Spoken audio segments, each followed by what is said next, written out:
कोळसा तंदूर भट्टी वापरणाऱ्या रेस्टॉरंट आणि ढाब्यांना मुंबई महानगरपालिकेने नोटीस पाठवली आहे। कोळसा आणि तंदूरच्या ऐवजी इलेक्ट्रिक किंवा सीएनजी, पीएनजी, एलपीजी वापरा। बीएमसीने हॉटेल आणि रेस्टॉरंट किंवा ढाबे जे आहेत त्या सगळ्यांना या सूचना दिल्यात। 8 जुलैपर्यंत इलेक्ट्रिक उपकरण जर वापरलं नाही तर आता कारवाई होणार आहे।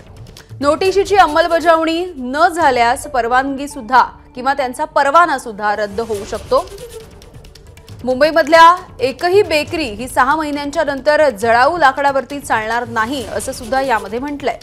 तर आतापर्यंत 84 ढाबे, हॉटेल आणि तंदूर ज्या ठिकाणी आहेत त्यांना आता नोटिसा पाठवण्यात आल्यात।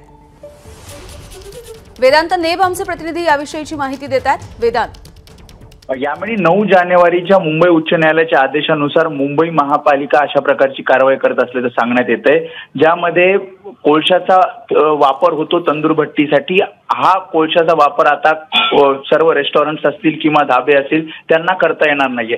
त्याऐवजी जे ग्रीन फ्युएल आहे त्याचा वापर करायचा आहे, ज्यामध्ये इलेक्ट्रिक उपकरणं, एलपीजी, सीएनजी अशा उपकरणांचा वापर करून तंदूर करायची आहे। आणि त्यामुळे खरं तर हॉटेल मालकांसमोर, धाबा मालकांसमोर खरं तर प्रश्नचिन्ह उपस्थित आहे की कशा प्रकारे आपण ही तंदूर भट्टी करायची। कारण आतापर्यंत आपण बघतो अनेक ठिकाणी कोळशाचा वापर व्हायचा आणि त्याच्यामुळे एक वेगळी चव या तंदूरला यायची। मात्र आता जर कोळशाचा वापर करायचा नाही तर पर्याय जे दिलेले आहेत त्याचा सुद्धा विचार पुन्हा एकदा मुंबई महापालिकेने करावा असं काही हॉटेल मालकांचं म्हणणं आहे। शिवाय ग्राहकांचा सुद्धा विचार करावा असं सुद्धा त्यांचं म्हणणं आहे। त्यामुळे या सगळ्या निर्णयावर खवय्यांनी तर नाराजी व्यक्त केली आहे। मात्र यामध्ये आणखी एक महत्त्वाची सूचना देण्यात आली आहे, जीमध्ये बेकरीमध्ये जळाऊ लाकडाचा वापर केला जातो। मात्र मुंबई महापालिकेच्या हद्दीतील ज्या बेकरी आहेत त्यांना आता जळाऊ लाकूड वापरता येणार नाहीये, त्यांना सुद्धा ग्रीन फ्युएलचा वापर करावा लागणार आहे। त्यामुळे जर असं केलं नाही तर नोटीस पाठवायला सुरुवात केली आहे। आतापर्यंत 84 खास करून दादर, माहीम भागामध्ये या नोटीस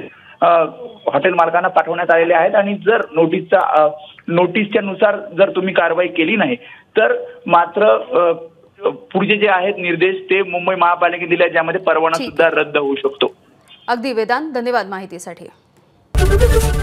एबीपी माझा, उघडा डोळे बघा नीट।